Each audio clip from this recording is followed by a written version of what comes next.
Por que as coisas acontecem logo quando a gente tá enrolado, né?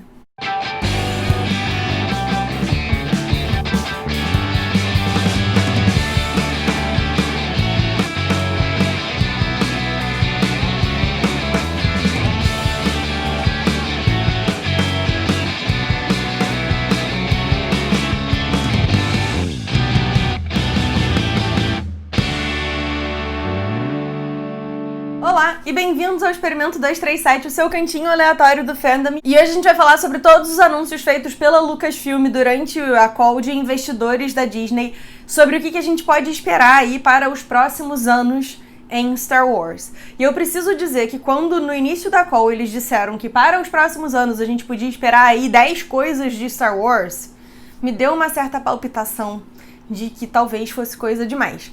Mas, vendo os anúncios, eu fiquei até bastante otimista e eu... Mentira.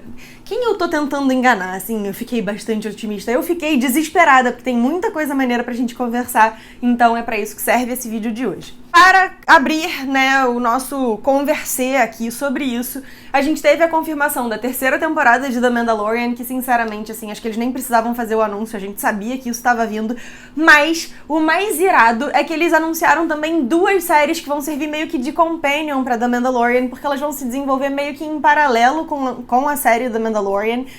Olá. Ai, não tá aqui o microfone, Nádia, que coisa feia. Pra vocês verem que eu sou caótica sempre.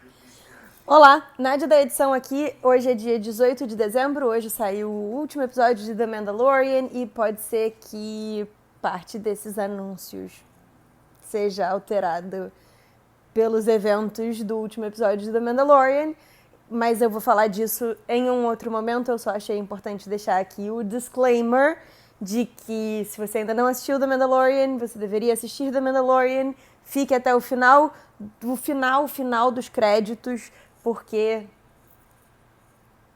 a primeira delas se chama The Rangers of the New Republic e tem uma galera já especulando que os personagens principais dessa série vão ser a Cara Dune e o Migs Mayfeld, que é o personagem do Bill Burr, que apareceu no capítulo 6, que é o 6º episódio da primeira temporada, e apareceu agora de novo no penúltimo episódio da segunda temporada. E eu não sei se vão ser eles. A atriz que faz a Cara Dune andou envolvida numas polêmicas meio esquisitas e tal, eu não sei se eu premiaria esse tipo de comportamento.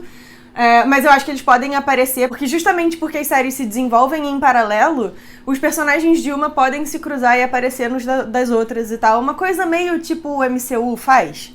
Eu acho que vai ser mais ou menos essa a dinâmica. E a outra série que foi confirmada foi a série que eu achava que não ia rolar, que é uma série live action da Ahsoka. Por que eu achava que não ia rolar? Porque ela é o bebê do Dave Filoni, o Dave Filoni é o cara das animações e tal. Então eu achava que ele fosse contar a história dela ainda em animação, mas pelo jeito não, ele tá determinado a manter a migração dela para o live action. Então, vamos que vamos. A série da Ahsoka me deixa um pouco mais interessada e preocupada ao mesmo tempo, porque a logo que eles usaram tem elementos... Não sei nem como é que chama, eu não sou boa desses nomes de coisas de design, mas tipo, você tem o logotipo, né, assim, a marca, sei lá, o formato do nome escrito, e você tem um outro elemento visual que tá por trás. Esse elemento visual que tá por trás remete muito a um negócio chamado The World Between Worlds, e se você não sabe exatamente o que é isso, ele é basicamente um portal no tempo e espaço que apareceu lá em Star Wars Rebels, e tem muito a ver com a história da Ahsoka e tal, e inclusive o O do nome Ahsoka também parece ser uma referência ao portal do World Between Worlds, então eu imagino que isso vai entrar e vai participar muito da história, assim, vai ser um elemento muito presente na história da Ahsoka que eles vão contar nessa série. E eu tenho sempre um pouco de nervoso quando entra essa coisa de viajar no tempo e espaço e tal, eu não sei muito bem como essas coisas funcionam, mas o World Between Worlds está presente em boa parte do lore por trás de The Rise of Skywalker, tá presente bastante na própria história da Ahsoka por questões que são spoilerentas de Star Wars Rebels, então eu não vou entrar em detalhes. Então faz sentido a gente trazer isso de volta. Eu não sei como vai ser esse desenvolvimento, mas fica aí a angústia e a ansiedade.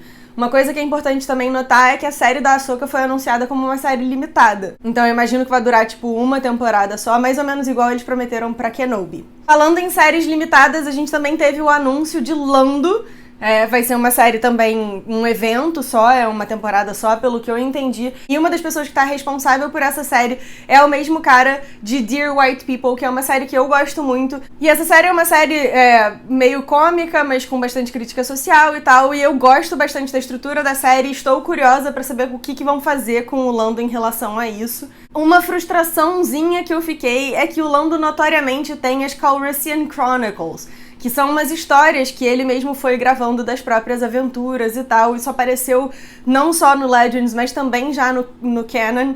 Então eu acho que é uma oportunidade perdida você ter uma série do Lando que não se chame Calrissian Chronicles, mas eles devem ter lá os seus motivos. Na linha de coisas que a gente já sabia que estavam por vir, mas a gente ainda não tinha muitas informações, a gente teve um sizzle reel, que é basicamente assim um aperitivo de Andor, que é a série sobre o Cassian Andor, que é aquele personagem do Diego Luna no Rogue One. E a gente vai entender, assim, o estado da rebelião pré-episódio 4, como é que foi essa montagem daquilo que a gente veio a conhecer como a rebelião e tal. O personagem do Cassian Andor é um personagem que eu gosto muito, ele é um personagem que tá ali na linha tênue entre o herói e o anti-herói, né? Entre fazer as coisas boas e fazer as coisas más. Então é um personagem bem interessante pra se explorar, e ver a galera muito empolgada com a série é sempre muito legal. Então eu gostei bastante desse sizzle reel.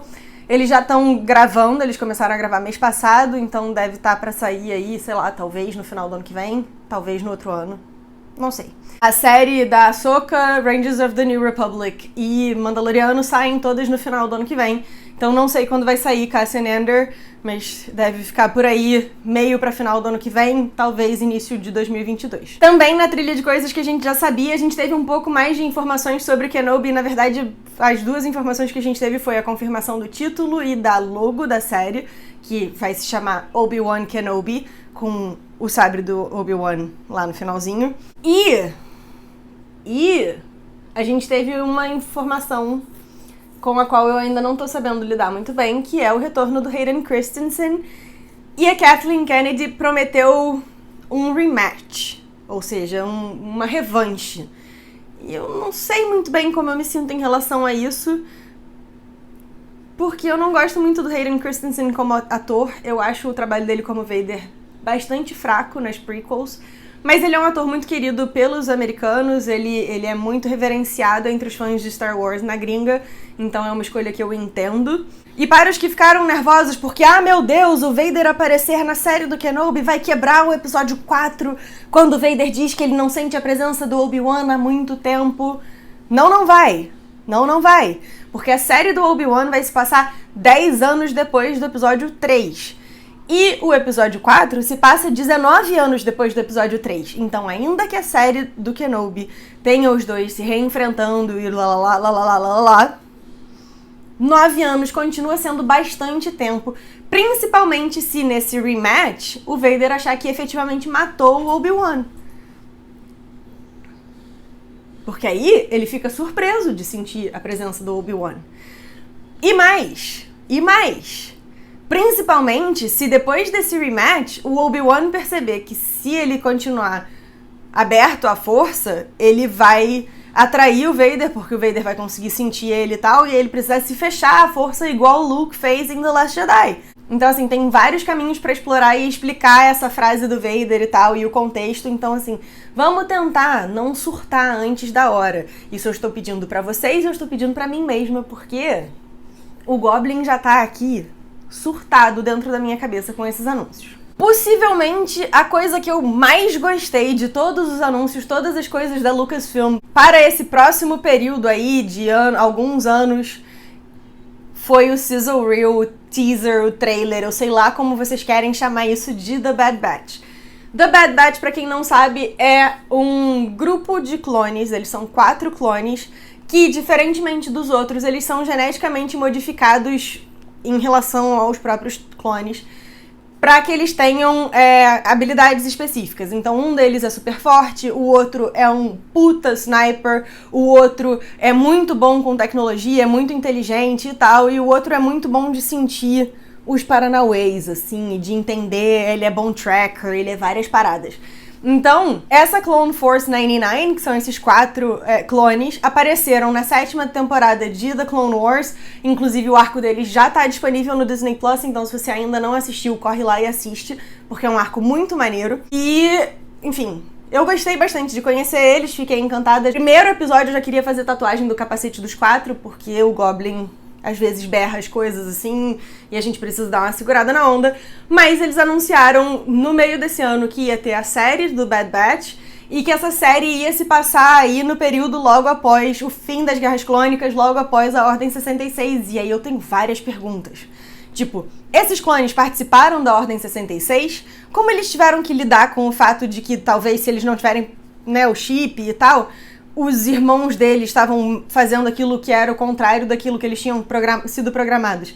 Além disso, foi anunciado que eles iam trabalhar como mercenários e tal. Então, assim, tem muita coisa maneira pra explorar.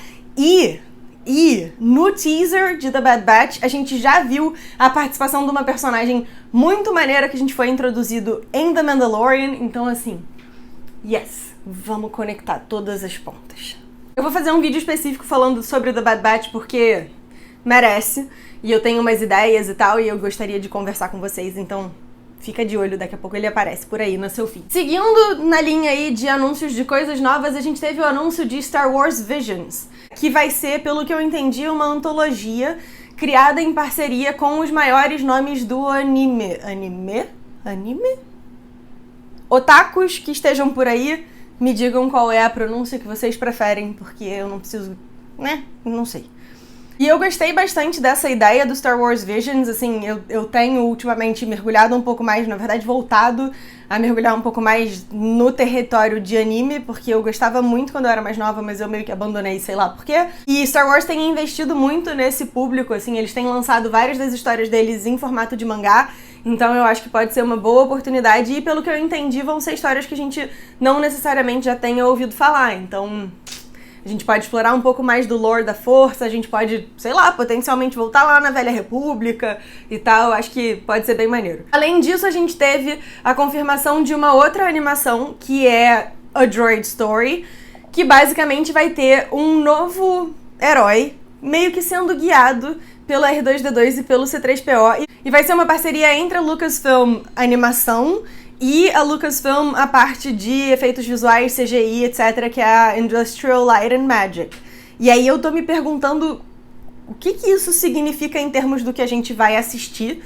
Tô bastante curiosa e eu gosto muito do R2-D2 e do C-3PO, então a ideia de ter uma história contada só com eles, muito boa. Para finalizar aqui a nossa enxurrada de anúncios de séries, a gente teve a confirmação de que a série que vai ser chefiada pela Leslie Headland, que tinha sido anunciada mais ou menos junto com o The Bad Batch, vai se chamar The Acolyte e vai ser meio que um crime thriller. Crime thriller?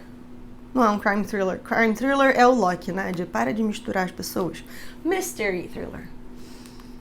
The Acolyte vai ser basicamente um thriller de mistério que vai explorar um pouco o surgimento de forças no lado negro da força. Forças no lado negro da força fica muito ruim, mas enfim, de alguma coisa ali no lado negro da força na época da High Republic. E se você não sabe o que é a High Republic, a partir de janeiro vai começar um evento nas publicações canônicas chamado The High Republic. Eles vão publicar um monte de histórias desse período histórico específico. Você tem aí um grupo de 5 ou 6 autores muito bons, são alguns dos meus autores favoritos que escrevem para Star Wars, trazendo várias histórias que são interconectadas. Então, as histórias para adultos, jovens adultos, criancinhas, os quadrinhos para criança, tudo isso vai ser interconectado e agora, pelo jeito, também deve interconectar com essa série chamada The Acolyte. Então, assim...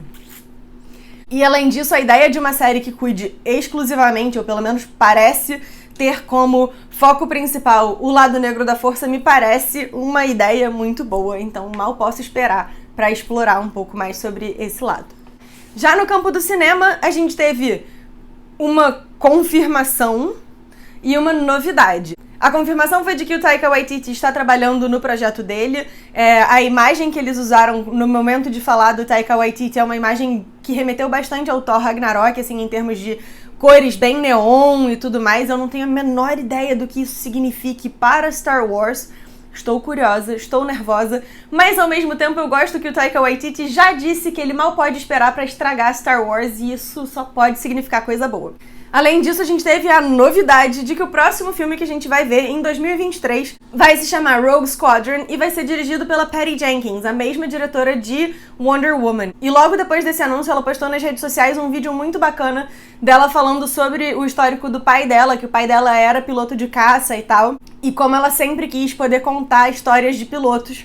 E aí agora ela tem a oportunidade de contar essa história que, enfim, vai seguir um grupo de pessoas ganhando as suas asas e tendo que carregar esse nome tão importante que é o Rogue Squadron. Fiquei bem emocionada com o vídeo dela. Eu gosto muito dos pilotos de modo geral e mal posso esperar por essa nova história no ambiente Star Wars. E eu queria saber de vocês, assim, desses anúncios todos, qual é o que você tá mais empolgado, qual que você tá mais querendo saber, qual que pra você parece talvez ter sido uma má ideia, ou talvez tá sobrando aí nesse nosso hall de coisas que a gente pode esperar. Não esquece de deixar aqui nos comentários o que você achou dessa chuva de informações, assim, se você achou que foi coisa demais e tal, talvez que eles estejam dando um passo maior do que as pernas, ou se você acha que tá pouco, tem que ser 20 coisas, 30 coisas, tem que fazer igual ao MCU, tem que ter 3 filmes, 7 filmes por cada ano, sei lá e tal. Enfim, eu queria saber o que vocês acharam. E até a próxima, que a força esteja com vocês sempre.